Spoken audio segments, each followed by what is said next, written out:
کے بعد مولانا آپ سے روبرو ہوں گے کہ سنو نبی کی نبوت کو ماننے والوں، سنو نبی کی نبوت کو ماننے والوں، میرے یقین کا ایمان تم بھی لاؤ گے۔ سنو نبی کی نبوت کو ماننے والوں، میرے یقین کا ایمان تم بھی لاؤ گے۔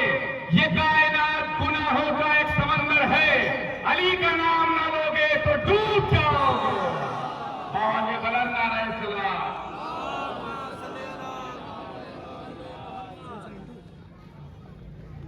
ما شاء الله لا حول ولا قوة إلا بالله العلي العظيم. أعوذ بالله من الشيطان الرجيم. بسم الله الرحمن الرحيم. وبه نستعين وهو خير الناصر المهدين. والصلاة والسلام على محمد وآله الطاهرين. أما بعد فقد قال الله تبارك وتعالى في القرآن الحكيم. بسم الله الرحمن الرحيم. فقل تعالوا ندعو أبناءنا وأبناءكم ونساءنا ونساءكم وأنفسنا وأنفسكم. سبحان مولا کائنات، علی کے چاہنے والوں، علی کے مادمداروں، خدا تمہیں سلامت رکھے کہ تم نے دنیا والوں کے سامنے علی کے کردار کو پیش کرنے کی کوشش کی ہے، اس لیے کہ علی کا ہی وہ کردار ہے جسے چاہیے کہ دنیا اپنائے۔ اگر دنیا علی کے کردار کو اپنا لے تو پھر کیا کہنا، نہ ہی ظلم ہوگا، نہ گناہ ہوگا، نہ جھوٹ ہوگا، نہ غیبت ہوگی، کہ بلکہ ہر طرف عدل اور عدالت کا دور دورہ ہوگا۔ ہم نے کائنات سے سوال کیا، کائنات بتا برتری کیا ہے؟ کائنات نے کہا علم برتری ہے، حلم برتری ہے، ذوق برتری ہے، چالاکی برتری ہے۔ تو ہم نے کہا پھر اسی کسوٹی پہ رہنا اور پھر علی کو دیکھا جائے تو اپنوں کی کتاب نہیں، ہمارے اہل سنت بھائی امام احمد بن حنبل کی کتاب مسند حنبل سے نقل کر رہا ہوں کہ انہوں نے خود ارشاد فرمایا، من ارادہ ان ینظر الی آدم فی علمہ، کہ جو بھی علم آدم کو دیکھنا چاہتا ہے اور جو بھی دیکھنا چاہتا ہے جناب ابراہیم کی سخاوت کو، جو بھی دیکھنا چاہتا ہے جناب موسیٰ کی چالاکی کو، جو بھی نوح کے عزم کو دیکھنا چاہتا ہے فَلْيَنظُرْ إِلَىٰ عَلِيِّ بْنِ أَبِي طالب، تو اسے چاہیے کہ علی کو دیکھے۔ علی میں آدم کا علم بھی نظر آئے گا، نوح کا عزم بھی نظر آئے گا، موسیٰ کی چالاکی بھی نظر آئے گی، عیسیٰ کا صحبت بھی نظر آئے گا۔ دو ہی چیزیں ہمارے یہاں معیار ہے، یا سنت ہے یا قرآن ہے۔ آئیے سنت کے ذریعے سے پہلے علی کی فضیلت سنیے، پھر اس کے بعد قرآن پر گفتگو تمام ہو جائے گی۔ پوری سے مدارس سے پڑھ رہا ہوں، یہ نبی المودہ کی روایت ہے۔ جناب شیخ سلیمان حنفی قندوزی تحریر فرماتے ہیں کہ نبی پاک نے ارشاد فرمایا، ان علی خلیفۃ اللہ، کہ دیکھو علی اللہ کا خلیفہ ہے، وہ خلیفتی اور میرا خلیفہ ہے۔ قولہ قولی، اس کا قول میرا قول ہے، فعلہ فعلی، اس کا فعل میرا فعل ہے، امرہ امری، اس کا حکم میرا حکم ہے۔ عزیزان ایمان، اور صاحب جناب المودہ نے فیصلہ دے دیا کہ اگر تمہیں رسول کے حکم کی اطاعت کرنی ہے تو علی کی بھی اطاعت کرنی پڑے گی، علی کی بھی پیروی کرنی پڑے گی۔ عزیزان ایمان، میں کیا بیان کروں، سب سے بڑے مفسر قرآن جنہیں ابن عباس کہا جاتا ہے، جو اہل سنت کے یہاں بھی معتبر ہیں، اہل تشیع کے یہاں بھی معتبر ہیں، جنہیں حبر الامہ کا لقب دیا گیا، کہا گیا کہ جو امت کی روشنائی ہے، کیا کہنا اس کا، جو امت کی روشنائی ہو۔ اب تاریخ نے لکھا کہ آنے والا آیا، اور آنے کے بعد سب سے بڑے مفسر قرآن ابن عباس سے پوچھتا ہوں، یہ بتائیے کہ علی کون ہے؟ تو ایک مرتبہ ابن عباس آپ نے ارشاد فرماتے ہیں، کیا کہنا اس علی کا، صلی القبلتین، جس نے دو قبلوں کی طرف نماز ادا کی ہو۔ پہچانے علی کون ہے؟ غیروں کی زبانی عزیزان ایمان، سب علی کا قصیدہ پڑھ، اور علی کا کمال ہی یہی ہے کہ the fragrance of flowers spreads only in direction of the wind, but goodness of a person spreads in all direction۔ کہ یاد رکھیے گا کہ پھول کی خوشبو صرف ادھر سے آتی ہے جدھر سے ہوا آتی ہے، لیکن انسان کے کردار کی خوشبو ہوا کی بھی محتاج نہیں ہوتی، انسان کے کردار کی خوشبو ہوا کی بھی محتاج نہیں ہوتی۔ علی کا وہ کردار ہے کہ اپنا بھی علی کو یاد کر رہا ہے، پرایا بھی علی کو یاد کر رہا ہے، دشمن بھی علی کا قصیدہ پڑھ رہا ہے، دوست بھی علی کا قصیدہ پڑھ رہا ہے۔ ابن عباس ارشاد فرماتے ہیں، کیا کہنا اس علی کا جس نے دو قبلوں کی طرف نماز پڑھی ہے، ولم یعبد صنما، جس نے کبھی بھی بتوں کے آگے سجدہ نہیں کیا۔ دیکھیں فرق بتا رہے ابن عباس کہ وہ اور ہے کہ جو سجدہ کرتے تھے بعد میں مصلی لیکن علی کا کردار اور ہے، جس نے لمحے بھر کے لیے بتوں کے آگے سجدہ نہیں کیا۔ اب اس کے بعد ابن عباس اس سے پوچھتے ہیں، سامنے والے کی معرفت کو ٹٹولتے ہیں، یہ بتاؤ علی اعلم ام انا، یہ بتاؤ تمہاری نگاہ میں علی زیادہ پڑھے لکھے ہیں یا میں زیادہ پڑھا لکھا ہوں؟ بتاؤ تمہاری نگاہ میں علی زیادہ پڑھے لکھے ہیں یا میں زیادہ پڑھا لکھا ہوں؟ گانے والا کہتا حضور اگر علی ہماری نگاہ میں پڑھے لکھے ہوتے تو میں علی سے پوچھتا، آپ سے کیوں پوچھتا؟ میں آپ سے پوچھ رہا ہوں، لہذا میری نگاہ میں آپ سب سے زیادہ پڑھے لکھے ہوئے ہیں، سب سے زیادہ ایجوکیشن اور نالج آپ کے پاس ہے۔ اب ابن عباس کو تو خوش ہونا چاہیے تھا، مسکرانا چاہیے تھا، لیکن الفضل ما شہد بے ارادہ، فضیلت وہی ہے کہ جس کی سب گواہی دے دے۔ تاریخ نے سنہرے حرفوں میں لکھا کہ ایک مرتبہ ابن عباس فغضب ابن عباس، ایک مرتبہ ابن عباس غصہ ہوئے، ناراض ہوئے، پیشانی پر تیوریوں کے بل پڑے اور کہتے عجب احمد ہے، میرے علم کا مقابلہ علی سے کر رہا ہے، مجھے عالم بتا رہا ہے، علی کی بارگاہ میں سن علمی و علم کلہم اصحاب محمد، کہ میرا علم اور تمام صحابہ کرام کا علم علی کے مقابلے میں ایسے ہے کل قطرۃ الواحدہ فی سبعۃ ابحر، جیسے ایک قطرہ ہو جو 7 سمندر کے ساتھ بیٹھا،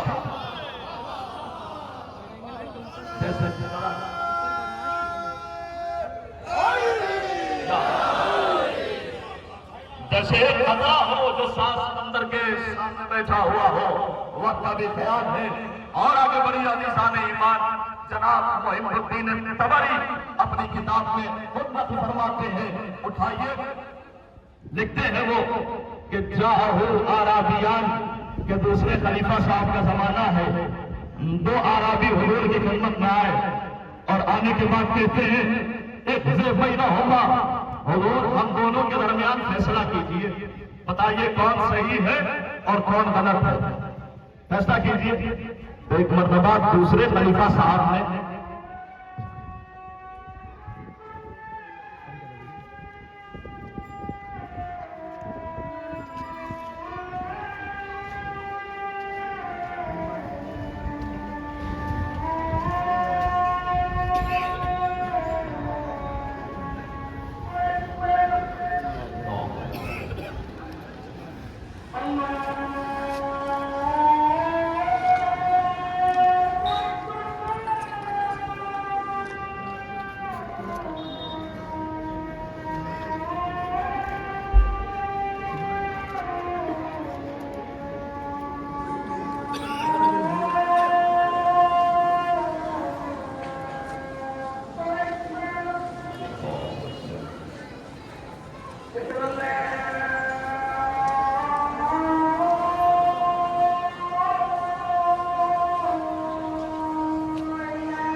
عزیزان ایمان، چونکہ مجھے سمیٹنے کے لیے کہا گیا ہے لہٰذا میں نے ساری باتوں کو چھوڑ دیا، جو روایت عرض کرنا چاہتا تھا میں نے چھوڑ دی۔ آخری جملہ آج کی تقریر کا آپ کے ذہنوں میں جو رچ جائے اور بس جائے، آپ کی بہترین سماعتوں کے حوالے کرنا چاہتا ہوں۔ اس دنیا بے وفا نے بڑی کوشش کی کہ علی جیسے آفتاب عظمت و جلالت کو دھندلاہٹوں کی تمیز تہوں میں چھپا دیا جائے، لیکن یقین جانیے یہ آفتاب عظمت و جلالت وہ تھا جو کل بھی روشن تھا، جو آج بھی روشن ہے، جو قیامت تک روشن رہے گا۔ آخری جملہ پہنچنا چاہیے عزیزان ایمان دنیا والوں، یا آخری جمعہ پہنچنا چاہیے۔ دنیا نے بڑی کوشش کی کہ علی کو نیچا کر دے، علی کو پست کر دے، لیکن اسے معلوم ہی کیا کہ جب دنیا کی تاریخ ہوئی تو یہی کہا گیا انما سمیت الدنیا الدنیا لانها ادنی من کل شیء، دنیا کو دنیا اسی لیے کہا جاتا ہے کہ وہ تمام چیزوں سے پست ہے، تمام چیزوں سے نیچی ہے، تمام چیزوں سے کمتر ہے۔ اب دنیا کا معنی اپنے ذہن میں رکھیے گا، علی کا معنی سب جانتے ہیں۔ دونوں لفظوں سے استخراج کرتے ہوئے آج کی تقریر کا بہترین جملہ آپ کی سماعتوں کی نقل کرنا چاہتا ہوں۔ ارے دنیا علی کا کیا مقابلہ کرے گی؟ دنیا پست تھی، پست ہے، پست رہے گی۔ علی بلند تھا، بلند ہے، بلند ہے۔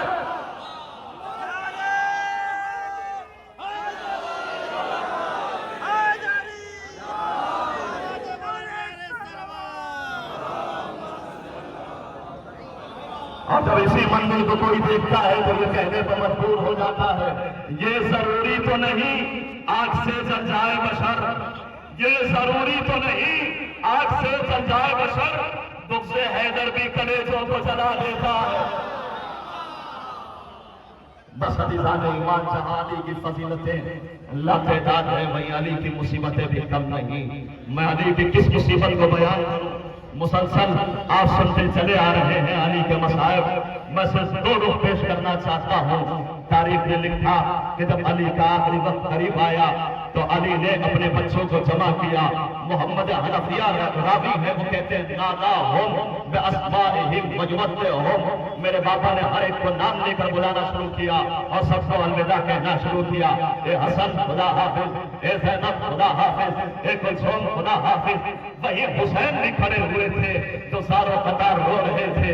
ایک مرتبہ حسین کو قریب بلایا علی نے، اور بلانے کے بعد محمد حنفیہ راوی ہے، وہ کہتے ہیں مسحت دموع اہلہ، ایک مرتبہ حسین کی آنکھوں سے اشک کو صاف کیا، حسین کے ہاتھوں کو حسین کے سینے پر رکھا، پھر طرف کر علی کہتے ہیں انت شہید ھذہ الامہ، اے حسین شہید امت تو آپ ہیں، اگر گریہ کرنے کا حق ہے تو آپ کو گریہ کرنا چاہیے۔ علی کا یہ جملہ سمجھ میں نہیں آتا، لیکن حجب سے ہجری آئی تو علی کا یہ جملہ سمجھ میں آیا کہ علی کو زہر تو دیا گیا، علی کے جسم میں زہر تو پھیل گیا، علی کے سر پر تلوار تو لگی، لیکن علی کو غسل بھی دیا جائے گا، علی کو کفن بھی پہنایا جائے گا، علی کی نماز جنازہ بھی ہوگی، علی کو دفن کر دیا جائے گا، لیکن ہائے رے شہید امت جس کا لاشا جلتی ہوئی زمین پر پڑا۔ جزاکم اللہ خیر جزا، خدا ان آوازوں پر اپنی رحمت نازل کرے۔ ہاں ہاں گریہ کیجیے، جو زندہ رہے گا اگلے سال امام کو پرسہ پیش کرے گا۔ ہاں ہاں اس شخصیت کو یاد کرنا ضروری ہے جو ہمارا امام ہے، جسے امام زمانہ کہا جاتا۔ مولا آئیے، آپ کے چھت کا یہ سب پرسہ دے رہے ہیں، اس لیے کہ بڑے مشترکات ہیں علی میں اور امام زمانہ میں۔ اس لیے علی نے کہا تھا اے حسن میری نماز جنازہ میں 7 تکبیریں کہنا، اس لیے کہ یہ حق کیا میری نماز جنازہ میں حاصل ہے، کیا میرے بیٹے بیٹی کی نماز جنازہ میں حاصل ہوگا۔ لو سوچنا اور آخری چولے میں نے تقریر تمام کر دی۔ اب مقتل کہتا ہے کہ علی کے اوپر جب زہر کا اثر ہونے لگا نا تو علی بار بار آنکھ بند کرتے تھے، نشی کے عالم میں جاتے تھے، پھر آنکھوں کو کھولتے تھے، پھر نشی کے عالم میں جاتے تھے، پھر افاقہ ہوتا تھا۔ تو حسین کو شہید امت کہا، گفتگو تمام ہو گئی، جو زندہ رہے گا اگلے برس علی پر ہوئے گا یا علی حسین کو تو شہید امت کہہ رہے ہیں، عجب نہیں علی آواز دے ارے ہائے غربت حسین، جب میں نش سے آنکھیں کھولتا تھا تو کبھی حسن ہوتے تھے، کبھی حسین ہوتے تھے، کبھی زینب ہوتی تھی، کبھی کلثوم ہوتی تھی، لیکن میں قربان جاؤں اس شہید امت کے کہ جب آنکھ کھلی تو کعبے کا چاروں سر اشکیاں نے